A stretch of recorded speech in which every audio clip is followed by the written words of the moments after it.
श्री तुळजाभवानीचा नवरात्र महोत्सव संपलेला असला तरी पौर्णिमाची यात्रा जी आहे ती आजपासून सुरुवात झालेली आहे। 2 दिवस ही यात्रा आपल्याला पाहायला मिळते। तुळजापूरमध्ये देशाच्या कानाकोपऱ्यातून प्रत्येक राज्यातील भाविक जे आहेत ते तुळजाभवानीच्या दर्शनासाठी येतात।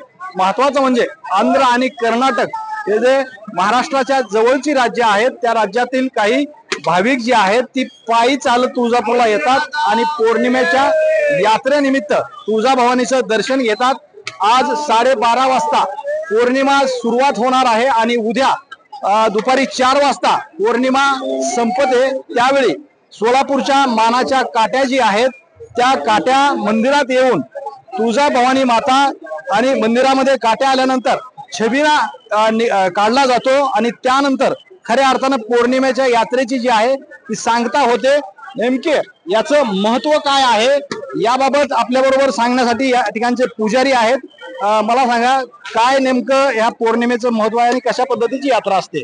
अश्विन शुद्ध प्रतिपदेपासून श्री तुळजाभवानी देवीजींची यात्रा जी आहे ते सुरुवात होते। जो नवरात्र उत्सव आरंभ जो आहे अश्विन शुद्ध प्रतिपदेपासून सुरुवात झालेला 9 दिवसाची यात्रा म्हणजे सीमोल्लंघना दिवशी नवरात्र उत्सव संपतो व त्यानंतर श्री देवीजी जे आहेत श्रमनिद्रेसाठी 5 दिवसासाठी जातात।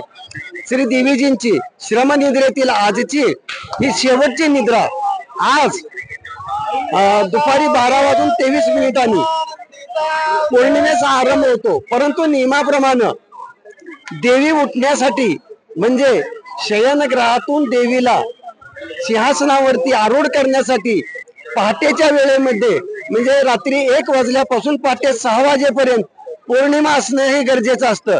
परंतु नियमाप्रमाणे आज पौर्णिमा नाही। पौर्णिमेची सुरुवात होते 12:23 आणि पहाटेच्या वेळेत पौर्णिमा नसल्यामुळं म्हणजे मंगळवारच्या पहाटेमध्ये पौर्णिमा आहे।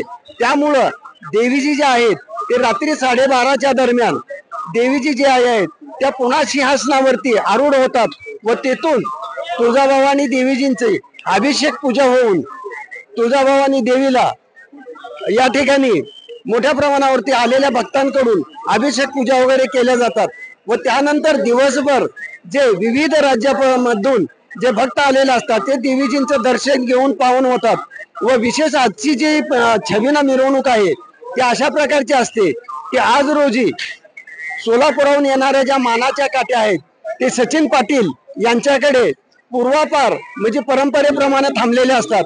त्या वाजत गाजत तुळजापूर शहरातून तुळजाभवानी मंदिरामध्ये येतात व नंतर संध्याकाळची अभिषेक पूजा संपल्यानंतर या मानाच्या काट्यासह तुळजाभवानी देवीजीचा छबिना मंदिराभोवती मिरवला जातो व त्यानंतर देवीजीचं मंदिर बंद होऊन 15 दिवसाची जी तुळजाभवानी देवीजीची यात्रा आहे ती आज रोजी संपन्न होते।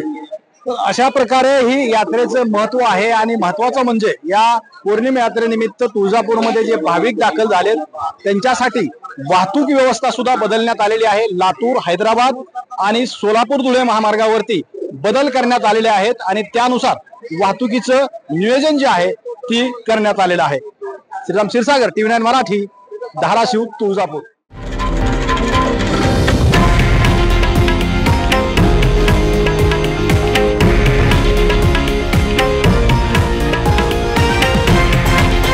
हे आहे देशातील नंबर 1 न्यूज नेटवर्क आणि आपण पाहत आहात TV9 मराठी, एकमेव।